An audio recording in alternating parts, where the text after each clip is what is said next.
Hey, this is Aaron with Faith to Walk Ministries, and I'm going to be bringing you a subject today that we all go through is the infamous crinkle page. And we always get those no matter how careful we are. It seems like you could be careful for a year or two, and that one time you forget to be as careful, the crinkle page starts. Now, this is my church Bible publisher center column reference, turquoise. This is the top green cowhide. And sure enough, wasn't paying attention one day, got the crinkle page. So I'll show you some of the things that a lot of people do. A lot of people, to keep that from crinkling more, and this has worked, I've had this on there for a few days, is they put what they call the Post-it notes. What I do, I took the Post-it note, cut it in half, and so I put about 4 on there. So you got 1, 2, 3, 4, and I put it on the back page. I didn't want to see it on the front page. Also, I wanted to see, if you remove that, is there sticky residue? And the good news is there's not any sticky residue under that. So that definitely does work. Now, bring some structure to the page, and sometimes you could almost be too structured. You know, notice how it could just fold right over the Post-it notes. So almost too much structure, which means another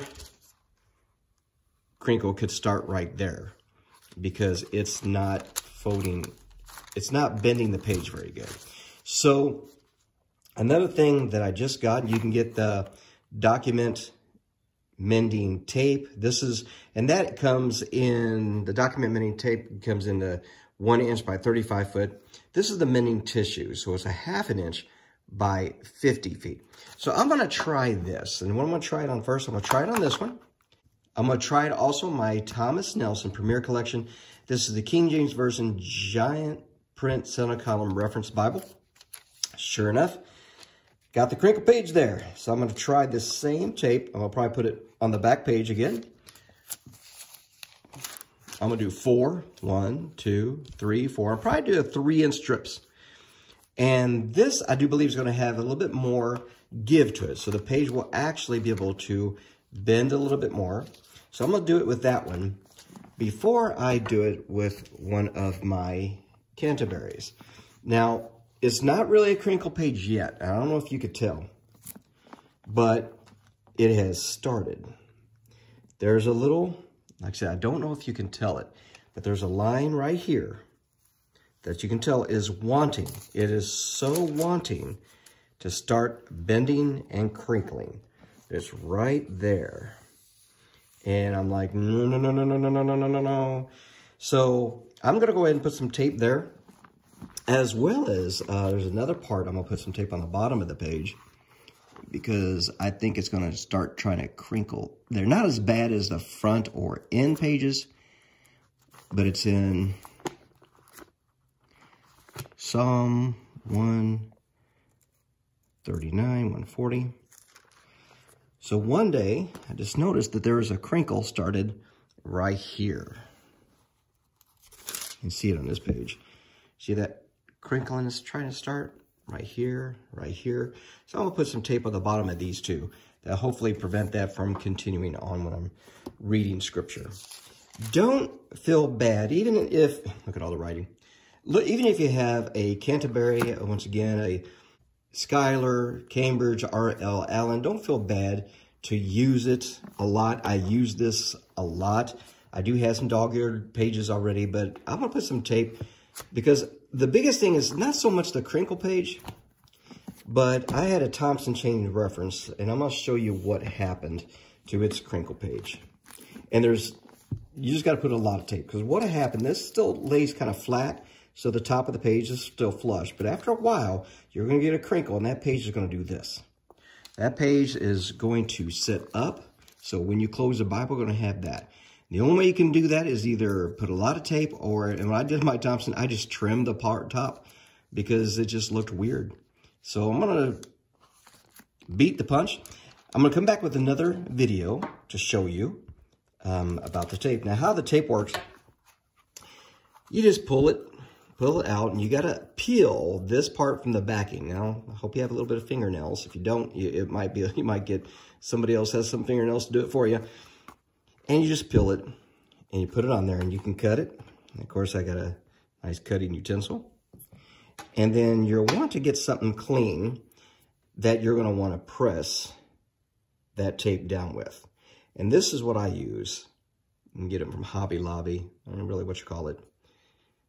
But I call it my Bible mending tape tool. Anyway, so I'll come back here in a moment. I'll do this one. I'll do the other one. I'll decide about the Canterbury. I think I'm going to go ahead and do that today too. But I'm going to start on these and see how they work. And I'll give you the little video update here in a moment. Okay, so I've done my CBP Bible. And a couple of things that's really cool I've noticed. If you use one of these boxes, what's nice is I just pull it out to get a good measurement, pull it up to here, and then I took my cutting tool and I just cut it right there every time. So it made the same sizes for everything. My fingernails aren't as long as I thought, so if you take the back side of your cutting tool and just kind of push down on the edges, it separated the mending tape tissue from this pretty easy. So you probably, what's nice about it is, let me see if I can get it in the light. Probably in the light, you can tell where the tape's at. But when you turn the Bible like this, can't really see it. So I actually put one more. So there's one here, one there, one there, one there, and one there. So I use 5. And it does turn still. You can tell there's a little bit extra structure there, but it's not like the Post-it notes. Wasn't as strong. So that will keep it from trying to crinkle at another spot. And if it does crinkle another spot, just use more tape on the backside. So now I'm going to do that on my other Bible I showed. See how it works on the Premier Collection. So now I'm going to do it on this. Like I said, you're going to still see the crinkle, but the goal is not that you don't ever see the crinkle again. You're going to see that crinkle. The goal is that you can try to prevent it from getting worse. So now I'm going to try it on this one. I'll show you how that took. All right, so I did my Thomas Nelson Premier Collection, and it was, like I said, it was crinkled up to where the page was coming way over to here.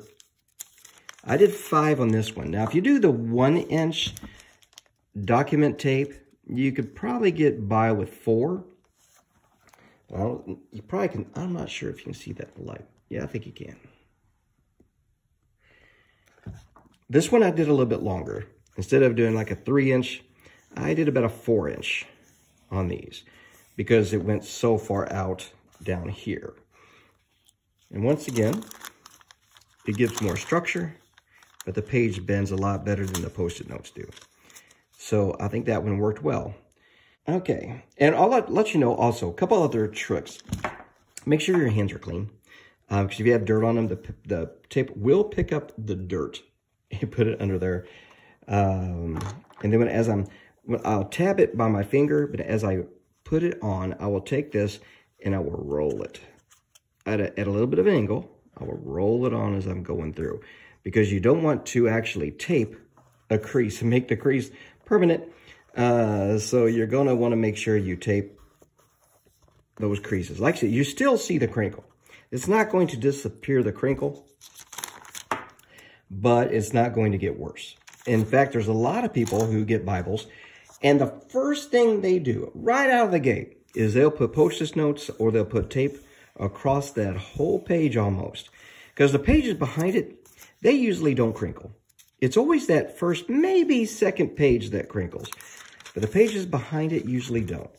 So if you can keep that first page from crinkling, like I said, if you get a new Bible, you might want to do it right when you get it. The only thing is the resell. A crinkled first page lowers resells in the Bibles anyway. So if you plan on selling it, just do your best. So now I'm about to do my Canterbury. I'm a little nervous about doing the Canterbury. I don't want to mess up. But if I don't do it, the crinkle page is going to get worse. They always do. All right, here we go. Yeah, I got the Canterbury. Now, one thing I'm going to show you that you got to be careful of, because I noticed in this one I did. I put that out so smooth, but there's one piece of tape. Can you see it right there? See that line? There's a line here in the tape. That's not on a paper.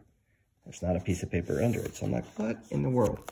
So before I did my counterbury, I started looking at the tape a little closer. So be careful, because in the tape itself, see that? There's a line. So if you're doing a new Bible, to keep it from having those lines, be careful that your tape might have a line in it of itself. And so you just use another piece of tape. Oh, what a mess. Hey, this last one took me a little bit longer because it's the Canterbury and I want to be more careful. So, hey, aren't you glad for Bible reviewers? They get to experience the things that you don't, so you don't have to experience them. So, and this one is very interesting. This is 28 GSM paper, so it's a lot different than I think the 33 with the Church Bible. It's the 36 with the Premier. So this is 28 GSM paper. So it had a little bit different personality. Now, once again, the crinkle wasn't bad, but it was starting. So I don't know if you can tell. Oh, yeah, you can see it right there. So I was doing it the same way, using my little spatula tool. Evidently, I was just laying it a little tight, so it puckered a little bit. It's not going to ruin the Bible. Definitely not going to crinkle anymore, but it just had a little pucker. The second one, I did pretty good. Just used a little bit of that tool, but more by finger. Third one, puckered just a little bit right there at the end. Fourth one, did pretty good. And fifth one, had just a little pucker right there. So when you're going to do that with a 28 GSM paper, make sure you're just a little bit more careful. So, but once again, that's not. I'm not going to have to worry about that crinkling. Being very careful with it every time I lay it down. Try to stack books on top of it to make sure it doesn't do it any longer. It gives extra structure to the page, and it's not going to crinkle anymore. And the biggest thing with the Canterbury, you got to check the back pages, make sure that's going to happen. I am still going to do, like I said, right here at Psalm 139. I'm still going to do that to the bottom of the page, just so it doesn't crinkle anymore there. And that one too. So that could be a crinkle. So I'm just going to put a little bit of tape there, one on this side, one on that side, just so that it won't continue. I love using that Leneco tape because we're just looking at this. Can you see the tape? Nope. But so what I did was, I like taping on the back side if I can. So that's what I did. Taped on the back side of this one. So that's tape. So that's not going to let that crinkle anymore. Like I said, you see it a little bit on that side, but taped instead on the back side. So there's a piece of tape there. Even covering some of those numbers right there, references. So that's going to keep it from crinkling anymore. Hey, I hope this helps when you're thinking about crinkle pages and how to protect them. A lot of times people say, I'll just stick to Post-it notes, and that's fine. I just wanted something that I knew it wasn't going to crinkle again for having too much structure with the Post-it notes. But once again, just be careful. Lay it ever so slightly. Almost go natural. Don't try to pull it at all. Just go natural. You won't have that pucker. Hey, thank you for watching. God bless.